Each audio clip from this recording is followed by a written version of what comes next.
UP में राज्यसभा चुनाव के नतीजों का ऐलान। 8 सीटों पर बीजेपी की जीत, वहीं 2 सीट पर समाजवादी पार्टी की जीत। बीजेपी प्रत्याशी सुधांशु त्रिवेदी, अमरपाल मौर्य, आरपीएन सिंह, साधना सिंह, संगीता बलवंत, नवीन जैन, संजय सेठ और तेजवीर सिंह की हुई जीत। वहीं समाजवादी पार्टी में जया बच्चन और रामजी लाल सुमन की हुई जीत। जया बच्चन को मिले सबसे ज्यादा 41 वोट। यूपी में समाजवादी पार्टी के 7 विधायकों ने एनडीए को दिया वोट। राकेश पांडे, राकेश प्रताप सिंह, अभय सिंह, विनोद चतुर्वेदी, मनोज पांडे, पूजा पाल, आशुतोष मौर्य ने की क्रॉस वोटिंग। राज्यसभा चुनाव में बीजेपी को वोट देने की समाजवादी पार्टी के बागी विधायक राकेश प्रताप सिंह ने बताई वजह। बोले, समाजवादी पार्टी ने जिन प्रत्याशियों को उतारा वो हमारे कार्यकर्ता नहीं। वोटिंग के दौरान यूपी में समाजवादी पार्टी के चीफ व्हिप और विधायक मनोज कुमार पांडे ने पार्टी से दिया इस्तीफा। वहीं समाजवादी पार्टी विधायक महारानी देवी रही अनुपस्थित। हिमाचल प्रदेश की एक सीट पर बीजेपी प्रत्याशी हर्ष महाजन ने कांग्रेस के अभिषेक मनु सिंघवी को हराया। दोनों को मिले थे 34-34 वोट। पर्चे की लड़ाई में बीजेपी पड़ी भारी। क्रॉस वोटिंग की खबरों के बीच हिमाचल प्रदेश के सीएम सुखविंदर सिंह सुक्खू ने विधायकों की बुलाई बैठक। कांग्रेस के 6 विधायकों ने क्रॉस वोटिंग। हिमाचल के सीएम सुक्खू का आरोप, सीआरपीएफ के दम पर विधायकों को पंचकूला ले गई बीजेपी। सीएम सुक्खू ने कहा, कुछ विधायकों का किया गया किडनैप। कर्नाटक में राज्यसभा की 4 सीटों पर हुई वोटिंग में कांग्रेस के अजय माकन, नासिर हुसैन और जीसी चंद्रशेखर जीते। वहीं बीजेपी के नारायण बंदिगे ने जीत हासिल की। मदुरै में TVS open mobility network platform launch. Madurai में एमएसएमई उद्यमियों के कार्यक्रम में शामिल हुए पीएम मोदी। ऑटोमोटिव एमएसएमई उद्यमियों के कार्यक्रम में बोले पीएम मोदी, कहा, ऐसी प्रयोगशाला में आया हूं जहां भविष्य निर्माण होता है।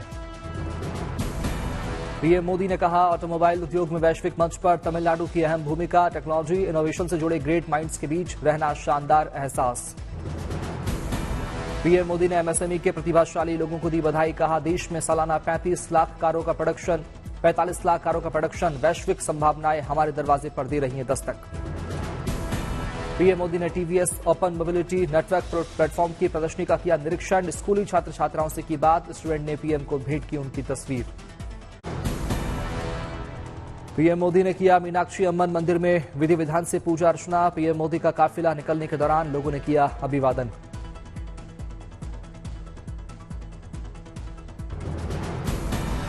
फूलों से सजी कार में सवार होकर तिरुपुर के पल्लदम पहुंचे पीएम मोदी। पीएम मोदी पर की गई पुष्प वर्षा। पीएम मोदी ने लोगों का किया अभिवादन।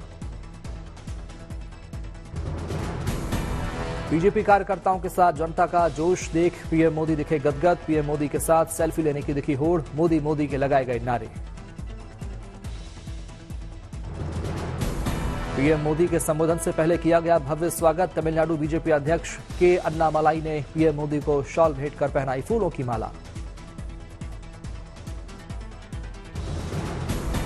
विशाल जनसभा को पीएम मोदी ने किया संबोधित। कहा, बड़ी संख्या में आप आशीर्वाद देने के लिए आए, मैं आपका हृदय से करता हूं अभिनंदन। पीएम मोदी ने तमिल भाषा और तमिल संस्कृति को खुद के लिए बताया विशेष। कहा, मैंने पवित्र सेंगोल को देश की संसद में सबसे ऊंचे स्थान पर किया स्थापित। विपक्ष पर पीएम मोदी का वार। कहा, जिन्होंने दशकों तक तमिलनाडु को लूटा वो लोग बीजेपी की बढ़ती ताकत को देख घबराए हुए। वो झूठ बोलकर जनता को आपस में बांटकर कुर्सी बचाने में जुटे रहे। डीएमके और कांग्रेस पर बरसे पीएम मोदी। कहा, डीएमके और कांग्रेस ने लंबे समय तक तमिलनाडु के लोगों के विकास को प्राथमिकता नहीं दी। जर्मन सिंगर कैसेंड्रा माई स्पिटमैन से मिले पीएम मोदी। तमिलनाडु के पल्लादम में जर्मन सिंगर से हुई मुलाकात।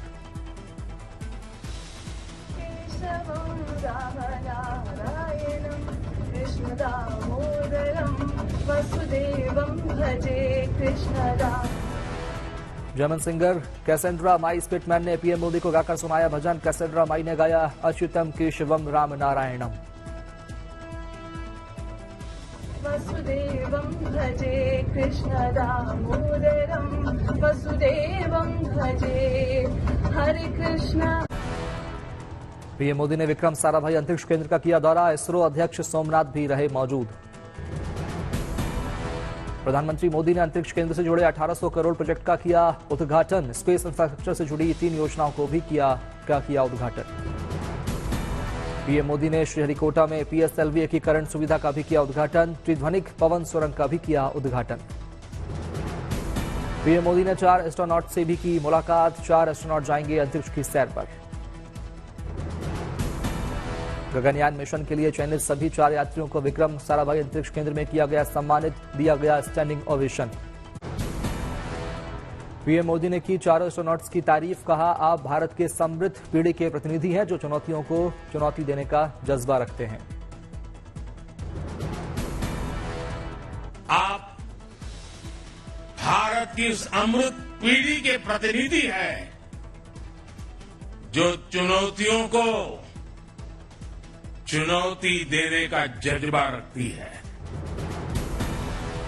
पीएम मोदी ने कहा अंतरिक्ष में भारत का अपना अंतरिक्ष स्टेशन होगा। सरकार ने अंतरिक्ष क्षेत्र में 100% एफडीआई मंजूर की है। चंद्रयान 3 को लेकर बोले पीएम मोदी, कहा आने वाले वर्षों में हम एक बार फिर चंद्रमा पर जाएंगे। इस बार समय, काउंटडाउन और रॉकेट भी हमारा होगा।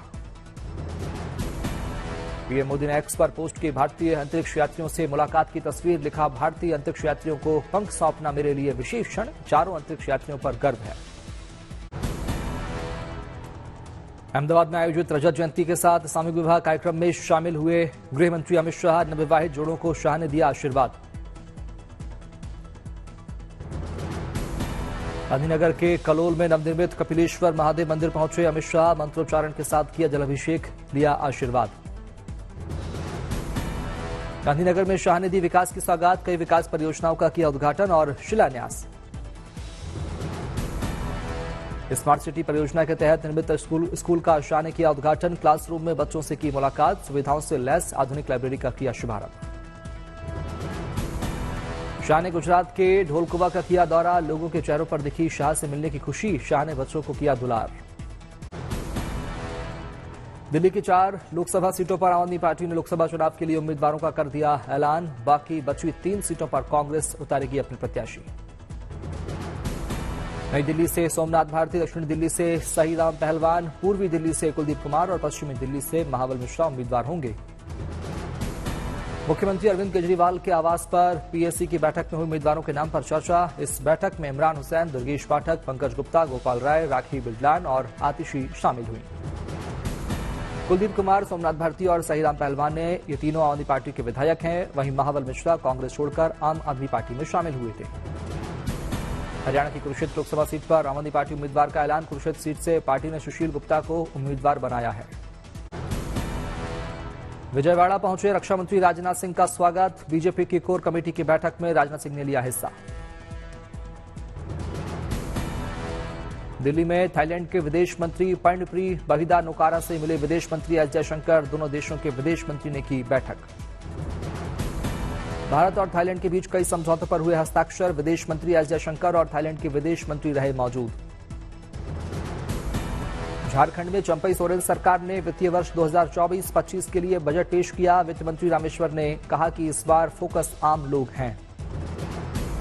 झारखंड में अब 2 लाख रुपए तक कर्ज होगा माफ। चंपई सरकार ने किया बड़ा ऐलान। हिमाचल के लाहौल स्पीति में हुई अजब गजब शादी। -25 डिग्री तापमान में बर्फबारी के बीच गुजरात के जोड़े ने लिए 7 फेरे।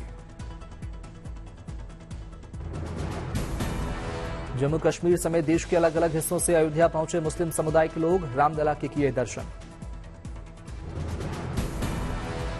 अयोध्या पहुंचे मुस्लिम भक्तों में बच्चे, युवा और महिलाएं भी शामिल। जय श्री राम का जयकारा लगाकर अयोध्या में किया प्रवेश। ग्रेटर नोएडा के परी चौक पर भगवान बनकर आई 2 नर्सें। सड़क पर तड़प रही प्रेग्नेंट महिला को कराया सुरक्षित प्रसव। महिला और बच्चे की बचाई जान। सिद्धू मूसेवाला की मां जल्द देने वाली है गुड न्यूज। आईवीएफ से हुई प्रेग्नेंट। नन्हे बच्चे के आने से घर में आएंगी खुशियां। मथुरा के द्वारकाधीश मंदिर में शुरू हुआ होली उत्सव। 40 दिन तक भगवान भक्तों के साथ खेलते हैं होली।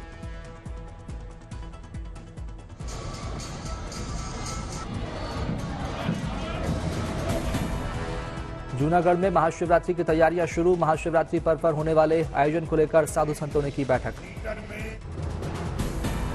जामनगर में अनंत अंबानी की शादी से पहले हुई वेडिंग रिहर्सल। ड्रोन कैमरे से आसमान में की गई शानदार लाइटिंग। स्पेन के बार्सिलोना में आयोजित हुआ MWC 2024 लॉन्च हुई OnePlus watch, Lenovo transparent laptop जैसे कई गैजेट्स।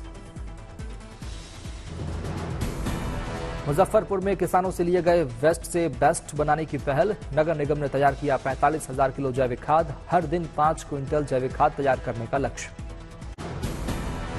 उत्तरकाशी में भारी बर्फबारी में फंसे पर्यटकों के लिए देवदूत बने BRO के जवान, बर्फ में फंसे वाहनों को निकाल रहे सुरक्षित। बर्फबारी के कारण बंद हुई गंगोत्री की सड़कें, JCB की मदद से BRO के जवान बना रहे रास्ता। भारत के दौरे पर फ्रांसीसी सेना के chief of army staff general Pierre शिल, दिल्ली में दिया गया गार्ड ऑफ ऑनर। मुजफ्फरपुर में मुख्यमंत्री जन आरोग्य योजना के तहत 2 मार्च से बनेंगे आयुष्मान कार्ड, स्वास्थ्य विभाग के साथ डीएम ने ली बैठक। दिल्ली में आयोजित हुआ भारत सम्मान निधि पुरस्कार समारोह, वैज्ञानिक, पुलिस अफसर और उद्यमी को किया गया सम्मानित। नौसेना का सबसे बड़ा युद्ध अभ्यास मिलन 2024 का हुआ समापन, 50 से अधिक देशों की सेनाओं ने लिया हिस्सा। मिलन 2024 युद्ध अभ्यास में जहाजों, पनडुब्बियों और विमानों सहित 35 से अधिक इकाइयों की रही भागीदारी। मिलन 2024 के इस युद्ध अभ्यास में भारतीय नौसेना की तरफ से INS विक्रांत और INS विक्रमादित्य दोनों ने दिखाया शौर्य। खरगोन में बेमौसम बारिश ने बढ़ाई किसानों की टेंशन, तेज आंधी और बारिश से फसलों को हुआ नुकसान। बागेश्वर में हुई ताजा बर्फबारी, बर्फ की सफेद चादर से ढका इलाका। बागेश्वर में बदला मौसम का मिजाज, सुबह से हो रही बारिश और बर्फबारी से बढ़ी ठंड। दिल्ली में एक बार फिर लौटी गुलाबी ठंड, सोमवार की रात दिल्ली NCR के कुछ इलाकों में हुई हल्की फुल्की बारिश। हिमाचल के कुल्लू मनाली में हुई ताजा बर्फबारी, पर्यटकों ने उठाया बर्फबारी का लुत्फ। भोपाल में अचानक बदला मौसम, तेज आंधी चलने से मची अफरा तफरी, हवाओं के साथ हुई झमाझम बारिश। महाराष्ट्र के अकोला में बेमौसम बारिश की मार, गेहूं, चना, नींबू, संतरा और प्याज की फसलों को भारी नुकसान। BCCI की सख्ती के बाद पहली बार मैदान पर दिखाई दिए ईशान किशन, DY पाटिल टूर्नामेंट में RBI के लिए खेले मैच। टीम इंडिया से बाहर बैठे खिलाड़ियों को घरेलू क्रिकेट खेलने के फरमान का दिखा असर, तमिलनाडु के खिलाफ रणजी सेमीफाइनल खेलने वाली मुंबई की 16 सदस्यीय टीम में श्रेयस अय्यर भी शामिल। नामीबिया के जैन निकल ऑफ्टी ने जमाया T20 इंटरनेशनल का सबसे तेज शतक, नेपाल के खिलाफ 33 गेंद में पूरा किया शतक।